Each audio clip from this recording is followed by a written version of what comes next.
That song. The white one in the middle has that song on it. Okay, I like that song. Not that I don't like the other ones, but I like that one too. So I told them if they messed up, I'd call them ABBA.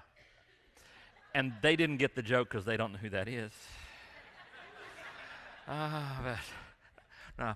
We're having a massively busy weekend, and when we heard that the good band was going to be in town and be able to do worship for us, we said that'd be probably good with all that's going on. So I'm glad they were able to come by for us.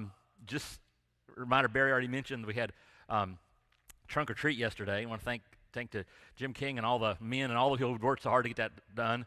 I took a sunburn for the team, but we're estimating. It's hard. We don't really head count exactly, but it would probably over 1,000 people came through yesterday.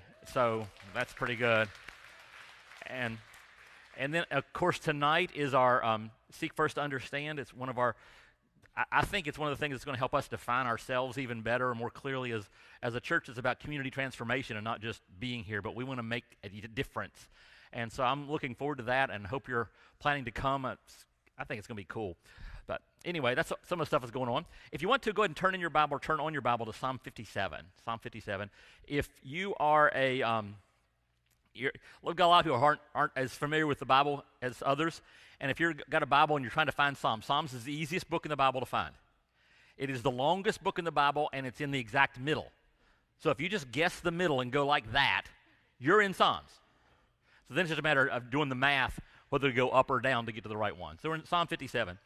Have you ever been driving, and it's one of those times when you're on schedule, but you're not way ahead of schedule. You're just everything's right. Everything's going the way it's supposed to go, and you're on schedule. And then you see the big orange sign that says detour, and suddenly the whole day just goes because now you're off schedule. Now you're going to be late to this, which could cause you to be late to this, which will mess up this, and it just drives you crazy because there's been this detour. Well, life's full of detours, where we're on something, our career path is working, we got our job going for us, and suddenly, boom, the guy who's in charge of us or the woman who's over us changes to one who doesn't like us from one who does, and suddenly, oh my gosh. Or, the government calls if you're in the military and says, guess what, we know you're doing good things at Bragg, but we really want to move you to Drum. And you're going, I just gave away all the winter clothes.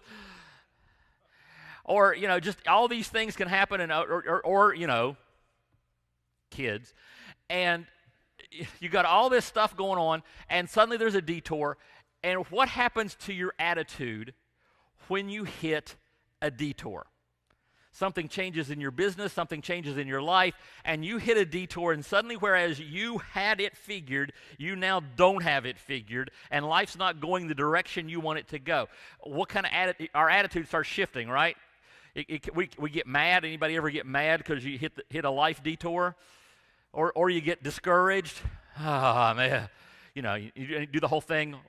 Well, something went wrong. God must not want this to happen, because every time God wants something to happen, He makes everything perfect in our lives. But anyway, that's right. Get discouraged. Might even get depressed because life was going a certain way, and now it's not, and we're... David hits that. We're going to read a psalm written by a guy named David. He eventually became king of Israel, but it took a few detours for him to get there.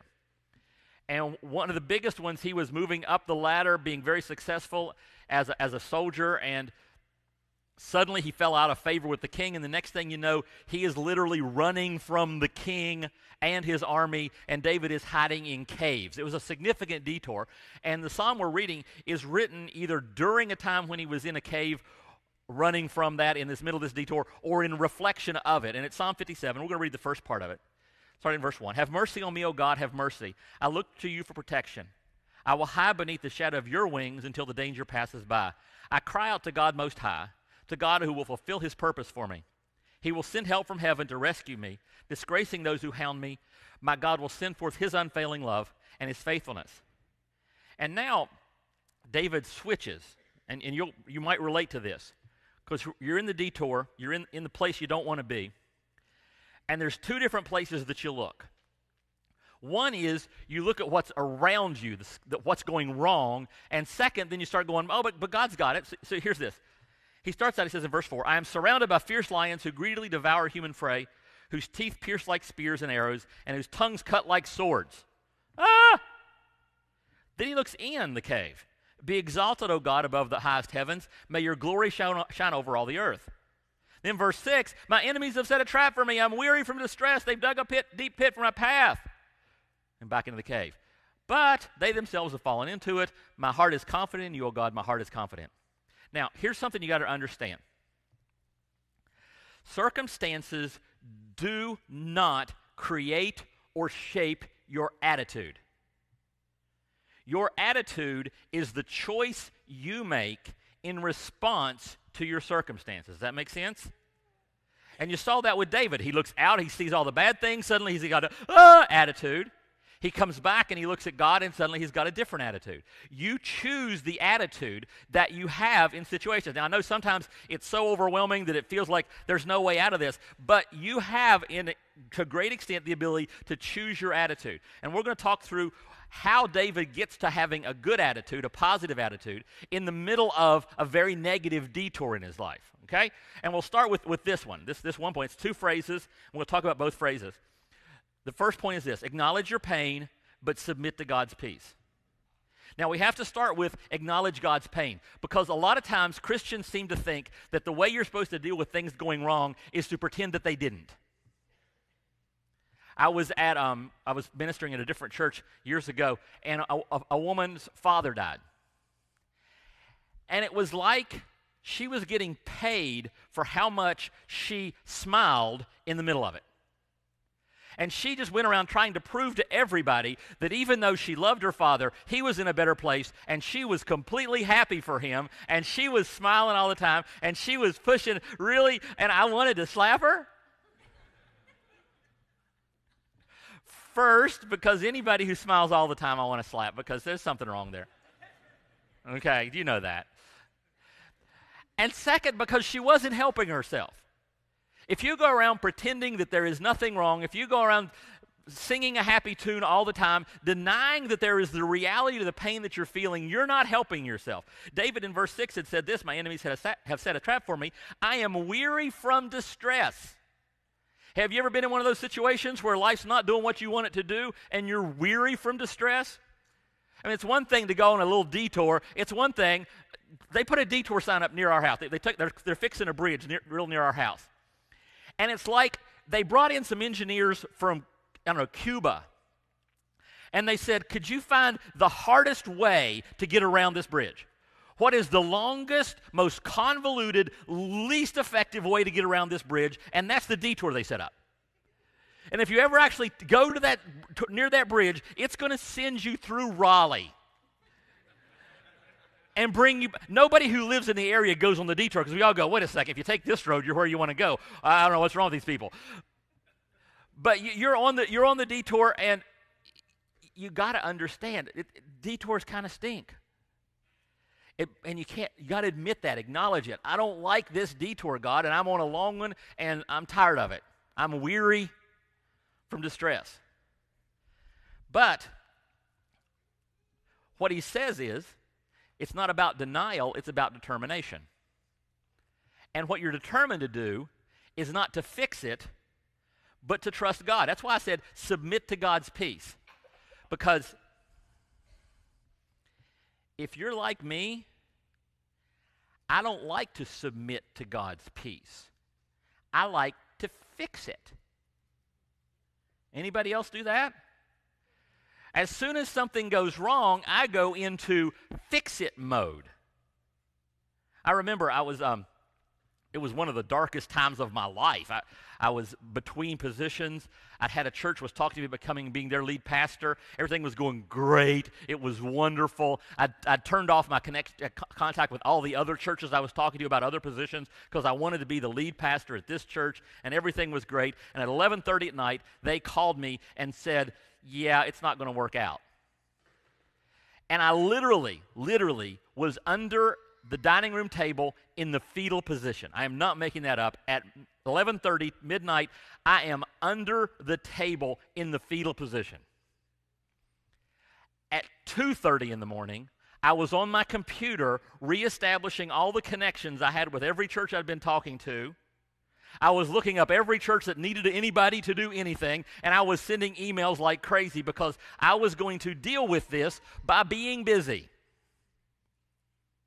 And I was not going to trust God, I was going to trust Steve. So I was going to deny my pain, and I was going to fix it. Anybody else have that strategy in their life?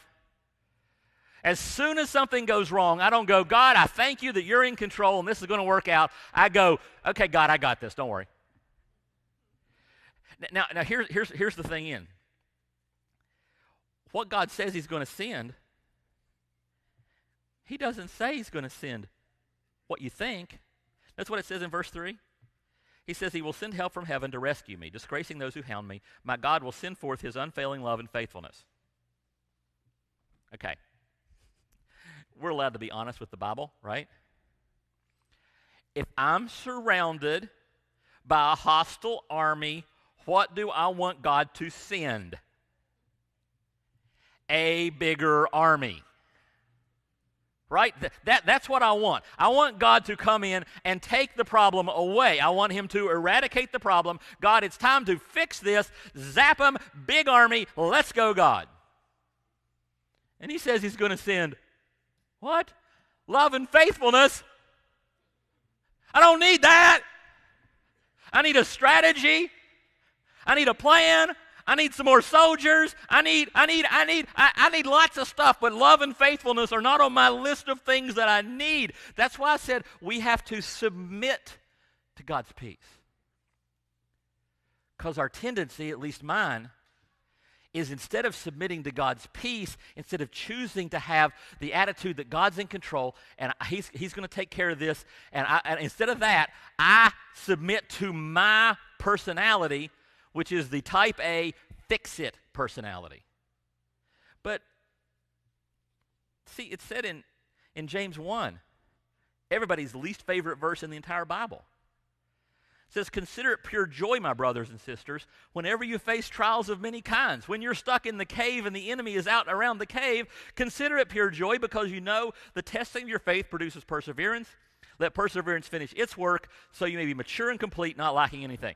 I'm in the middle of this trial. I'm in the middle of this detour because God wants to make me more like Jesus. Jesus, can we be honest here? Right now, I don't want to be more like you. I want to be out of the problem. Okay, I understand the concept of being more like Jesus, and I think that's a wonderful thing. Could we take care of this, and then we'll get over here and get into the getting more like Jesus thing? And he's saying, no. I have you in that spot because that will make you more like Jesus. Is there a plan B, maybe? No, there's a plan A. Submit to God's peace. Philippians 4:7 says, and the peace of God, which surpasses all understanding, will guard your hearts and your mind in Christ Jesus. The peace of God that surpasses understanding. Now, it's important we understand what that means. This past week, I got to go to West Virginia, my parents' house, for a little mini sermon retreat, kind of catch up on things for the fall and spring. And my parents, when I was like 4 years old, we had a little rental house down in a valley, and there was a flood, and the flood took away my swing set. And my parents, my dad especially, said, we don't like that. So my parents bought the top of a mountain.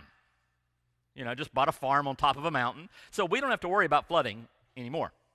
And ever since, my parents have lived there. Matter of fact, you go back to my grandparents, my aunts, uncles, we all tend to buy the tops of the hills.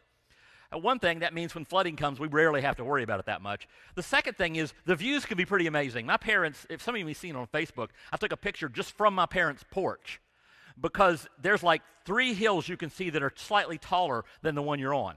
And a West Virginia view in October from that height is quite nice. And, you know, and if you're sitting on the porch swing on my parents' front porch, and you can see the mountains and the trees and the beauty, having peace in that situation is completely understandable. I mean, I'm in West Virginia, my kids are in North Carolina. There is peace in that situation. But I'm looking, and right over here, I've got a mom with 4 boys whose husband is deployed. Okay? And the boys range in age from here to here. Okay? Now, she goes home. The 4 boys crank it into boy mode, full out boy mode all day. and everything is going da-da-da-da-da, and probably one of them's going to get injured or one of them's going to get sick, and somebody's hungry and somebody doesn't like that, and da-da-da-da-da-da. If there is peace in the middle of that, that surpasses understanding. That's a divine thing. That's God reaching into your situation. When your job is going actually crazy bad, and it's not the kind where you're just busy and love it, it's the kind where you're busy and hate it.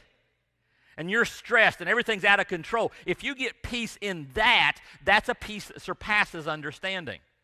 If your business is having a really rough time and you don't like to look at your ledger because the red is really blinking, if there's peace in that, that's peace that surpasses understanding. And it's cool because you can't really read it in this translation, but in verse 4, it talked about how the lions, I'm surrounded by fierce lions. What it actually says is that I lie down in the middle of fierce lions. And it's a very intentional word, and it means that David is symbolically, he's in the middle of the battle. The enemy is out there, they're outside the cave, everything is going wrong, the lions are here, and he intentionally lies down and goes to sleep. Now, I don't know about you, but when life's going bad, when the detours are getting nasty, one thing I'm not real good at is sleep. And David is saying, I have chosen to submit to God's peace. And therefore, I am lying down in the midst of the lions, and I am resting. And my response to that is, could you tell me how to do that? Because that is not in the instruction manual I got with my life. Well, since you mentioned it, he actually did. And it goes back to that section. We talked about it, where he looks outside the cave and sees the lions and goes, ah! And then he looks inside the cave and remembers God's presence and goes, ah. And then he looks back outside the cave and sees the lions and goes, ah. He looks back inside the cave and sees God's presence and goes, ah. You ever been there?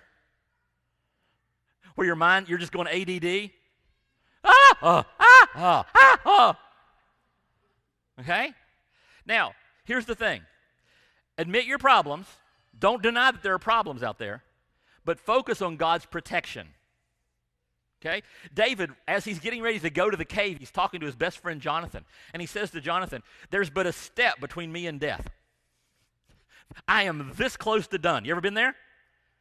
Maybe not literal death, but there's a step between me and disaster. There's a step between me and divorce. There's a step between our total business going under. There's a step between me and total failure. There's just a step. And so you admit the problem, but focus on God's protection. Psalm 3, verses 5 and 6 says, I lie down and sleep. I wake again because the Lord sustains me. I will not fear, though tens of thousands assail me on every side. Now, here's crucial. This is crucial. This is huge. David talks about God's protection. David is in a cave. Now, how secure are caves? Pretty secure. You got an opening in the front. You put David has some people with him. You put a couple guards on the front door. They got to either come through your guards in a very small area, or they got to dig through a mountain. It seems like a really safe place. David never mentions the cave.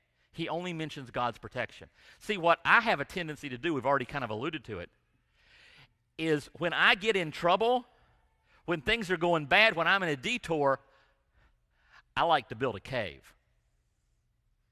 I call my cave my plan. I call my cave my strategy, the way that I'm going to solve the problem. I call my cave pulling in all my favors. I call my cave the way that I'm going to use all my resources to get myself out of this problem. I build my own cave. And the problem is, my cave's never bigger than my enemy. My cave's never bigger than, I convince myself it is, but I don't get peace out of that, right? I don't get peace out of my plan. I get a delay in the stress. I can talk myself out of the stress. I can be so busy that it feels like I'm okay. I was talking to somebody between services who said when she gets stressed, she just gets so busy that she doesn't even go home. It's like I'm here, and then we're doing this, and then we're doing this, and then we're doing this, and then we're doing this, and then we're doing this, and then we're doing this. And she said, I've recognized that's just me running from God's peace. That's just me running from God's protection. That's me saying, I can fix this. I'm building my own cave. And David doesn't ever mention the cave as being a source of protection. He only counts on God as a source of protection. And you say, Steve, how do you do that? Tell you how I do it. I do it because I've been through a lot of crap in my life. I do it by looking down and seeing my toes. Look down and look at your toes. Look at that. Lean forward, see your toes. You know what your toes mean? The fact that you got toes right there? You made it here. Because if you're like me, have you had any crap in the past? Has anything ever gone wrong in your life? Oh, yeah. I mean, I've got that time when I was under the table in the fetal position. Matter of fact, at my age, when I was like 20, when you're 20, everything blows you up. Every problem is huge. That's what's going on with your 16-year-old. You're wondering why your 16-year-old is so nuts? Because your 16-year-old has been through nothing. And so them canceling their favorite show is a catastrophe that they may not be able to overcome. Not being able to make this specific concert, the world may end. Because they're 16, they haven't ever done anything. When I was 20, I get a hangnail. I don't have fingernail clippers. I am so stressed. I don't know what to do. Life's going to end. Now I'm 53, and I've been through a thing or two. And it takes a lot bigger stuff to get my attention. It takes a lot bigger thing for me to go, oh my gosh. Because I go, oh, yeah, I did that. I did that in 03. God got me through that. I did that in 07, 02, 96. He got me through that. He got me through that. That's why it's important that you own up to the problems and you recognize the pain you're in. And you acknowledge those and you hold those and you take those with you and you don't deny them. Because if you deny them, when you get in trouble again, you got nothing to lean back with. Nothing to look back on. If you say, God's got me, I've always just felt totally secure in God. Number one, either you're lying or like you live in denial worse than any Egyptian. That's a pun. Didn't say it was a good one. But when you acknowledge the problem, when as you're going through it, you say this hurts, you say this is a problem, this is really, really a big challenge for me. When you get to the next one, you go, oh yeah, God got me through that one. Charles Spurgeon, who was a pastor in the 1800s, he says, the God who got me through 6 problems isn't going to let me down on the 7th one.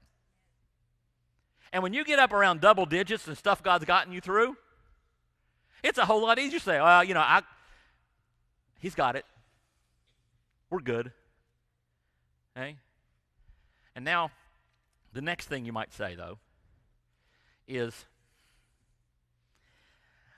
I don't know why, though, God would care enough about me to get me out of the problem. Sure, David's like going to be king of Israel. He's going to be Jesus' great-great-great-great-great-great-great-grandfather. Of course he's going to get him out of trouble. Why me? Well, he said there, I cry out to God Most High, this is verse 2, the God who will fulfill his purpose for me. See, the thing is, you're never going to be Jesus' great-great-great-great-great-grandfather because that role's taken.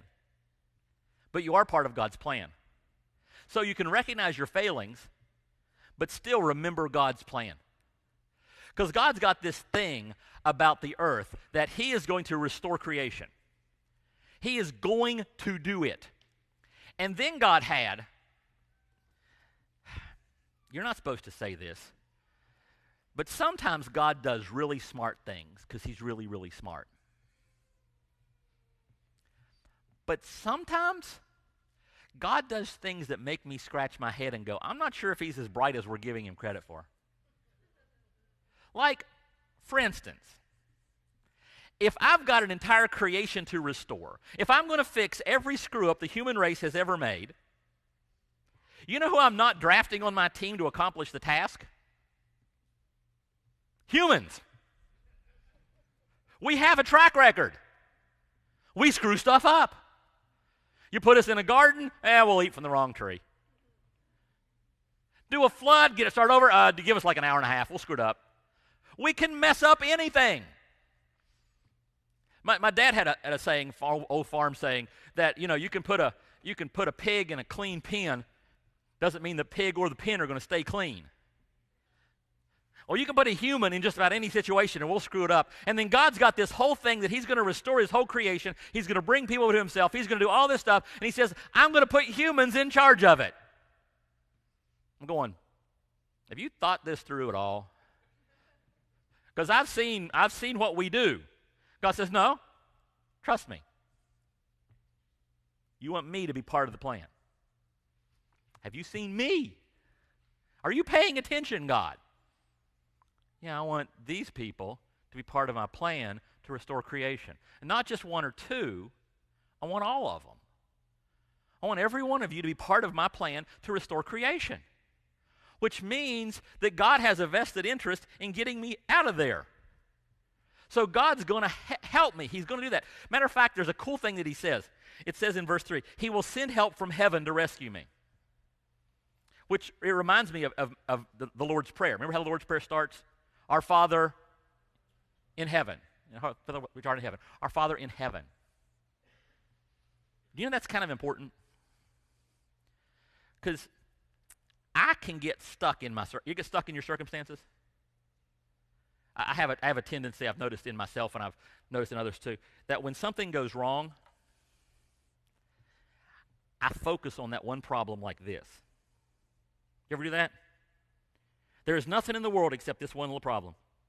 Everything else goes away, and I'm totally immersed in the problem. And God's never immersed in my problem. God's always in heaven. Say, what's the value in that? All right, picture any Mel Gibson movie involving horses. Because there's usually Romans or somebody doing battle. And you know how the battle goes, right? There's the army's back here, and there's the general, and the general is all the way in the very back. If it's modern enough, he's got binoculars. If not, he's just going like this. And he says, okay, infantry, go. And the infantry goes. And he watches, and he watches, and he watches. And he goes, okay, cavalry, go. Okay, artillery, go. And he calls each one out, but from his safe position, what's best for the battle. Well, God's in heaven, watching the battle unfold, watching the battle in your life unfold. And he's saying, okay, it is now time for artillery. Now, it's a good thing he's not in the battle, because what if you ask the infantry people, when's the time for the cavalry to come? Now. Now would be good. How about now? Now would be good. Bring in the ones with the horses. You ever done that? You're in one of those detours, you're kind of stuck. You're kind of in a messy spot. You're tired of fighting with the sword. God, it's time for the cavalry. Little artillery would be cool, God. And you're sitting there going, okay, come on. And God's going, no, it's still infantry time. Because you're in the middle of the battle and you don't see what he sees. But he's in heaven, directing the whole war. He knows when you need the cavalry. He knows when you need artillery. He knows all this stuff. And he knows it better than you do because he's outside of it. So I can recognize I'm having trouble, but God's plan's still here. God's never under your circumstances. He's always above them, directing. Now, we didn't actually finish the psalm because there's one more piece I want to get to. Back to the middle of verse 7. Because David decides to do something different. He's looked out at the problem. He's looked into the cave at himself. But now he looks up. It says, no wonder I can sing your praises. Wake up, my heart. Wake up, O lyre and harp. I will wake the dawn with my song. That, by the way, says David's a morning person. I'm not happy about that. Verse 9. Peter's not, by the way. If you look in the New Testament, Peter is not a morning person, but that's irrelevant. Verse 9. I will thank you, Lord, among all the peoples. I will sing your praises among the nations. For your unfailing love is as high as the clouds. Your faithfulness reaches to the clouds. Be exalted, O God, above the highest heavens. May your glory shine over all the earth. Which leads me to the last point, which is you own your weaknesses. You recognize what you can't do, but you charge your faith with God's praise. Psalm 8:2 says, through the praise of children and infants, you, God, have established a stronghold against your enemies to silence the foe and the avenger. There is something about worship that charges us, that connects us, that gives us the power to understand what's going on. And I need to explain worship to you because a lot of times we get this idea that worship is singing loudly. A couple months ago, we did a series called Living on a Prayer. Anybody here for Living on a Prayer? And the first service that we did on Living on a Prayer, the band did an awesome job, and they actually played that song, Living on a Prayer, which all of you know, which all of you are now singing in your heads. Okay? And I will say that you sang that song more loudly than you've sung any song that we've ever done in the history of the church. It wasn't worship. Or for most people it wasn't. It was just fun singing. You can go to, I won't name the establishment because they change their name of something to do with wings every few weeks. But there's a wing house place, and they do this karaoke bingo thing on Thursdays. Not that I've ever been there. Definitely not that I've ever won bingo. But anyway, I'm sitting in there one night, and they get to Living on a Prayer. And everybody in the establishment is singing along loudly because they know the song and it's a fun song. And I was talking to somebody who was in the first service, and he was just got back from a deployment, and he heard about the series, and he came and he's watching it online when he got to somewhere where he could download it. And he said, like, the night before, he'd been driving somewhere in a bus with a bunch of guys or in a boat or something, and that song came on the radio, and he said, and everybody in the room is just singing along as loud as they can.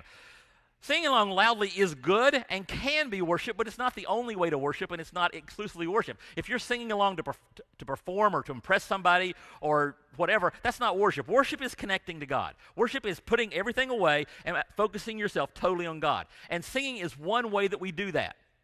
Now, for me, that works a lot of times. What also works for me, believe it or not, is when I'm like in the mountains in West Virginia, or I go to another place in the mountains, just walking around in the woods, very short trips, but just sensing God's presence there. Or maybe on the beach, watching the waves. That helps me worship. If you're ever in a service with Pastor Barry, and he gets really, and it's not a joke, this is a really cool, true thing about him. Barry's an extreme introvert, very much an introverted person.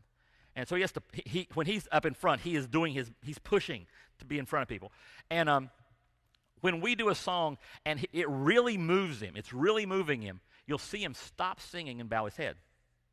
If you ever see him over there just bowing his head, it doesn't mean he's quit worship. It means he's worshiping more powerfully. Matter of fact, if it gets him completely, he'll sit down. If the song is helping him get totally in touch with God, Barry will sit down and just bow his head like this. And if you see him like that, that is not him refusing to worship. That is him intensely worshiping, where he is communing with God and fully connected with God. And here's the thing. If your enemy is big, which they tend to be, you need a big God. And we have a tendency to make God small in our minds. We make him the size we can handle. But when you fully engage him in worship, when you honestly, genuinely engage him in worship, you become aware of just how big he is, which charges you up so you can face any problem. It charges you so you can say, oh, God's big enough that I can handle this. And so it's important that you stop and charge yourself with worship, that you don't spend your time just, and remember, we're all going to tie it all together, because what do we tend to do when we hit a problem? Charge, attack, fix it, or retreat, depress, withdraw.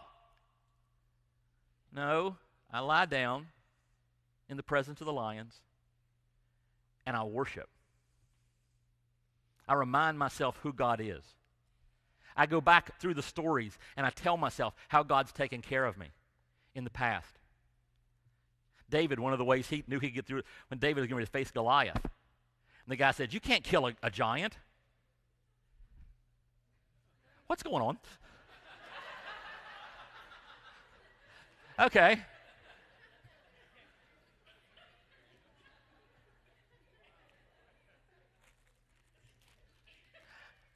Well, you guys always do something nice for Pastor Appreciation Month, and I really want to thank you for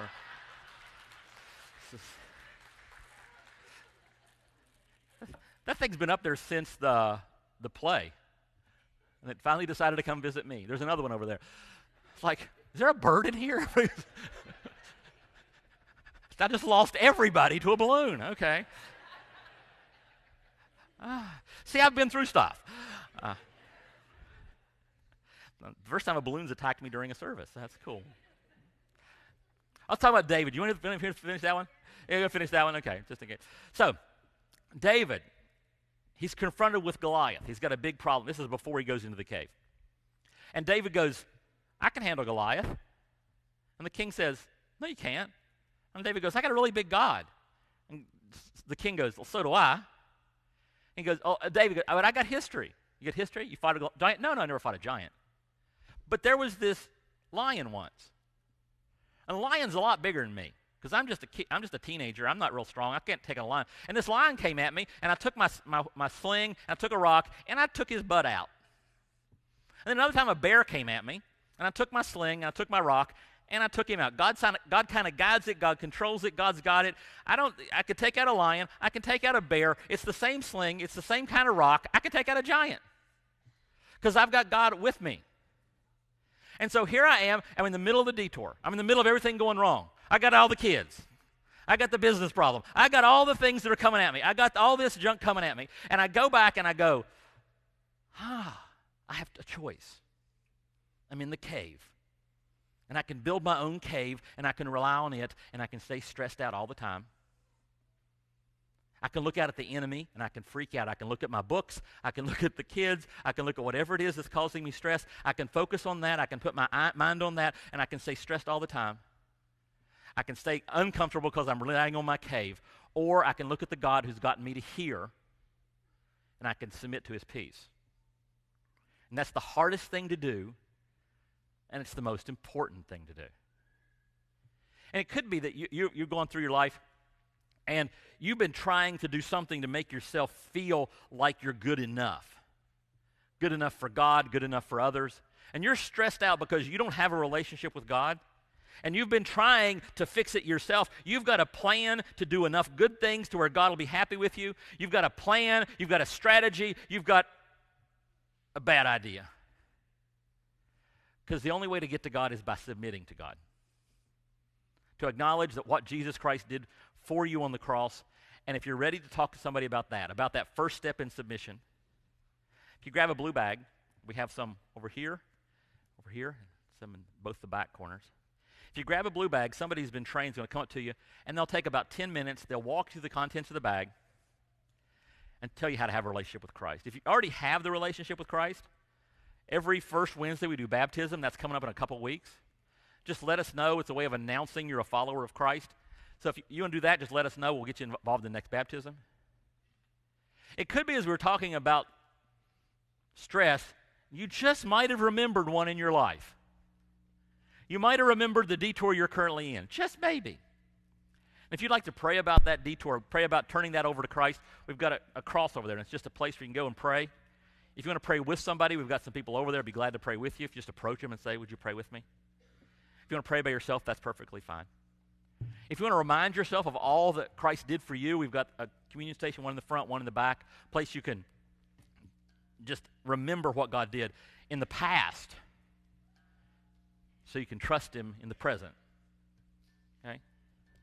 Now, I don't know if you've noticed this, but in life, detours are the rule, not the exception. Detours are the normal thing. When you are going life in a good direction, that just means there's a detour coming. And if you're in a detour right now, if God's got you off the track you set for yourself, understand he knew it all along. He's working it for your good. And you have a choice. You can deny it, live in denial. Everything's okay. You can build your own cave, your own plan, your own strategy. Or you can admit your problems and choose to focus on God's protection.